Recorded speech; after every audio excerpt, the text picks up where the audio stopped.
Jharna, and this is my best friend Edel, and we're in front of the succulent because it's not a succulent anymore. So today we're going to be talking about glow up during quarantine and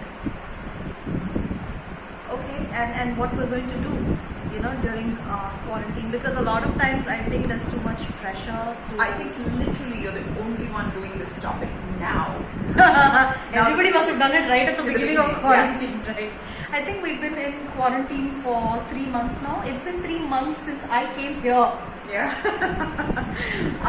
But I think for me, I felt like this time is okay to talk about it because enough time has passed for us to really see whether or not we've done something that we decided to do at the beginning of the quarantine, and how a lot of us tend to feel pressure glowing up, whatever glowing up means to you, whether it's physically glowing up or setting goals and trying to achieve them in whatever little space that we have, considering we're not going out.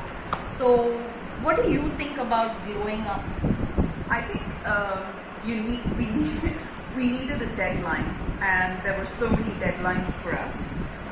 And a 3-week deadline was in our heads achievable, so we all jumped into it thinking, oh, I'm going to learn cooking or do this or do that. And then the deadline got extended and then extended again and then extended. I think right now we're on lockdown 5.0 in India. Yeah, in Chennai, right? In Or India. it's all over India, yes. Initially when we looked at the Instagram, the energy in Instagram was, yay, let's use this opportunity to, there was this incredible enthusiasm because it was something new. And then in the middle of it, there was like, you can still do it, come on, we can still do it. And if you can't do all of that, power down your expectations to the bare minimum and then do it. And then before the George Floyd protests and all the incredible amount of waves of news on social media that have been concentrated on the disparity outside of the world and the injustice, before then there was this atmosphere of, yeah, well, if you didn't do it all, be kind to yourself, do not be, don't look at another person and don't hate yourself. Did you notice that trend as well? I did. It was almost like we started off with certain sort of expectations and then felt like this was a very, like a very funnel kind of a period which is just holding you there and not letting you go through it. Yeah. So you have to sort of accommodate whatever you are going through, because being in quarantine, I think for most people hasn't been easy, because I suppose people in the world right now want to go outside and they want to conquer the world and be at work and be seen. Because when you're in quarantine, how many people are really going to be a witness, right? You'll have a very small set of people that are going to be witnessing you, and maybe we feel like that is not enough. Maybe we need a lot more external validation to tell us that we are doing it. And this is the whole reason for social media, isn't it, Jana? Yes. Because one person or one small group of It's real not life enough. three-dimensional people is enough. It's not enough. And I get it. I mean, it can be a lot of pressure to feel like you need to prove a point to somebody. So start finding out why you're trying to prove a point to somebody. Why is that small audience not sufficient for you, right? And they are the people that are really, for example, say you stay in a family or you're staying with a friend like I am in my case. You may not have the whole world witnessing you, but you have that one person or those 2 or 3 people who are really a part of your life, and have conversations with them as to why that may not be enough, because this will also give you a time to open up about how you really feel, how you can communicate better with the people around you. And when you start small, maybe you'll be able to build a community of people that are going to be there to witness you.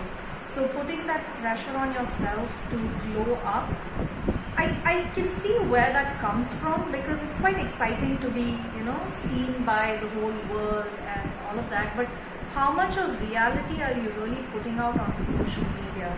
Not everybody knows what your real life is like. You could be staying in a really small apartment where you have 5 people, 6 people living with you, but you want to give the impression that you're staying, you're on a beach vacation, and there's so much in social media that we see and we think that's our real life. And I think the reason why we feel that pressure to glow up or make it look like we're glowing up is because everybody else is doing the same thing. Everybody is doing the same thing. So what do you think we could do to make it a little easier on ourselves? What we would normally do anyway, because like I remember when I was in school after every summer holiday, and the next I'm going to the next standard, right? And I'd be like, oh, my life is going to be so different. New book bag, new water bottle, new me, new uniforms, new shoes, new me. I think everything else would have changed, and then we'll be the old me. And it would last maybe a month. I think we all entered the quarantine as something brand new. We didn't know. This is a defining. Because we thought there would be an end to it. This is a defining moment in our life, and we try to make something that is universal, personal. We try to make the coronavirus about us, and it is. In a way, it is about us. And I think it's a very. Oh, sorry, the video stopped recording. Right. So I think simply because I think especially like you said, why do we feel this pressure to glow up? I think it's because we all live very small lives, and it was okay to live a small life before. But then once we have the access to internet, we feel the pressure to be larger than who we are. We need to occupy a larger space, and if it is not possible in real life, then we need to occupy a larger real estate in the virtual world. And how we make it possible in the virtual world is through being louder, being more it's something, right? And trying to sort of overshadow what your peers may be putting up online. Yeah, and this is the bigger the social media footprint, definitely the lonelier the person,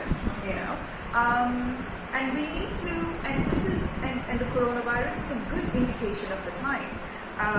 We need to ask ourselves why we need more people to witness us, like you said, as opposed to a few quality people that we've decided to share our lives with.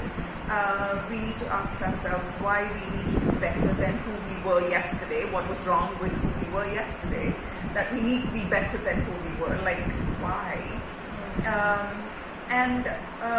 Like a spiritual teacher called Teen Swan that we listen to and follow, she says we need to love ourselves exactly the way we are. Why didn't we do that before?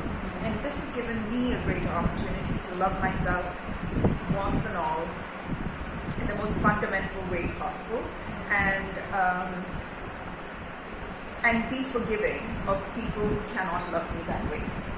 I don't think anybody can love us the way we are capable of loving ourselves. Yes, but that is brand new. That was brand new exercise. Like I theoretically knew that, and I theoretically did something along those lines at the beginning of the quarantine, I think. But at the end of almost 3 months, I think, I'm sinking into it. I'm okay. I'm okay by myself. I'm okay to love myself exactly the way I am. And I don't put that pressure and the weight to be loved and witnessed on somebody else. And that to me has been my most terrific glow up. It took me a lot of hard work to get to that point where I felt like I was enough to witness myself. Yeah. Because If you have low self-esteem, right, which we all do, to be honest, yeah, if we have low self-esteem, you're not a good enough audience for yourself. If you have extremely high self-esteem and you look at yourself and you yourself working for you, it's enough. sometimes even that in itself can be a barrier, because you have to get through to that point where you say, I'm willing to witness even that low self-esteem part of myself. Yeah. And that was, it's not easy. It's really not easy to say I will do whatever I can to stay present, because there are times when I'd rather not. But what I've also realized is nobody is able to witness me the way I'm able to witness myself, even if it's for a very short duration. And I just felt like it takes a lot more energy to try to get someone else to witness you, because it's never going to be enough. It's never going to be enough if you keep seeking external validation. And because once you get a taste for that, you want more. But and it's just going to be insatiable completely. But when you start witnessing yourself, even if it's for 10 seconds, just 10 seconds, it feels a lot more calming, a lot more still and quiet, and that feels great. So for me, this was a hard lesson to learn, because like other things that we learn about ourselves, none of those lessons come easy. You really have to work for it for that to happen. Another thing that I did learn was I'm looking at myself for exactly who I am. And I also felt that when you look at someone else, I didn't want to have an imagination of what somebody else was. Otherwise, you're just creating this sort of story in your head about who somebody else is. Like when you're talking about relationships, right? How we look at somebody else is not an imagine. Yeah, fill in the blanks about who this person is. I mixed up. I joined gap and blank, and I said glam. Right, oh, that's another word for blowing up, right? So that was another thing that was something that I had to learn as well, and I'm glad it happened. I mean, better late than never, right? So don't put too much pressure on yourself to be a version of what someone else thinks you should be, because it's hard enough with so many voices in our head telling us what to be and who to talk to and how to behave. And these voices are just voices that we've recorded because of, like this loop that we just choose to play in our head from the time we were kids. So don't put pressure on yourself to get everything right. It's okay to try small. It's okay to start small. Some days it's okay to just breathe. Some days you might feel motivated to do something, so you do something then. And eventually you will get to a point where you want to try to just be there for yourself. I think finally when we talk about glow up, it's about glowing up to just be self-accepting, I feel. I think more than that, expecting too much out of yourself when you're not in a position to give that to yourself is abusive. Personally, I think it's abusive. And so this was a video about glow up. Do you want to add anything else to it? I've loved the quarantine. I've loved it. I cannot tell you how happy I've been. And we hear so many people complaining about the quarantine. We hear so many people talking about, but we don't. I want to party. Yeah, I feel so happy with myself. So happy. And I created it for me.